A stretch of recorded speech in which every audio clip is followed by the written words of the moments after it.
Pinauubaya na ni Pangulong Ferdinand R. Marcos Jr. sa Justice Department ang naging rekomendasyon ng House Quad Committee na kasuhan si dating Pangulong Rodrigo Duterte.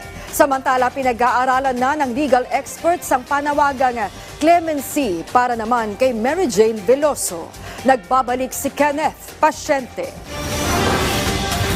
Nakarating na raw kay Pangulong Ferdinand R. Marcos Jr. ang hiling na clemency ni Mary Jane Veloso kasunod ng kanyang pagbabalik sa bansa mula Indonesia para dito isilbi ang kanyang sentensya. Ayon sa Pangulo, bagaman wala namang ibinigay na kondisyon ng Indonesian government sa paglipat ni Veloso, ipauubaya na raw ng pamahalaan sa mga legal expert ang usapin ng paggawad sa kanya ng clemency. We still have to have a look at really what their status is, and then of course we are aware of the request for clemency from our representative from Pampanga, and we will leave it to the legal judgment of our legal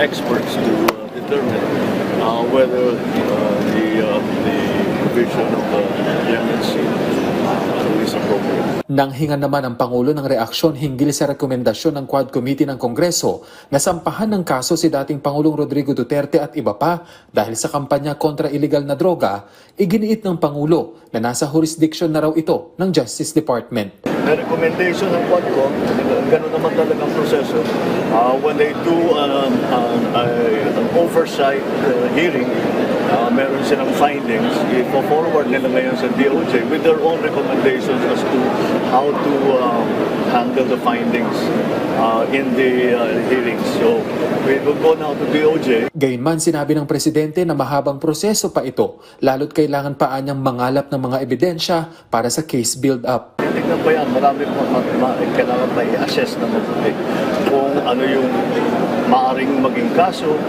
kung tama ba yung direksyon ng rekomendasyon ng committees from the House. Ibinahagi naman ng Pangulo ang kanyang plano ngayong Pasko. Dito raw niya sa Maynila ipagdiriwang ang Pasko kasama si First Lady Luis Araneta Marcos. Nasa plano rin daw nila ang pag-akyat sa Baguio at pagbisita sa Ilocos. Gayunman, kahit Pasko, tuloy pa rin ang trabaho para sa Chief Executive. I don't have off days. Hindi ako kasama dyan. Hindi kami kasama sa bakasyon, sa holiday, sa weekend. Hindi kami kasama na. We're always on call. Kenneth Pasyente para sa Pambansang TV sa Bagong Pilipinas.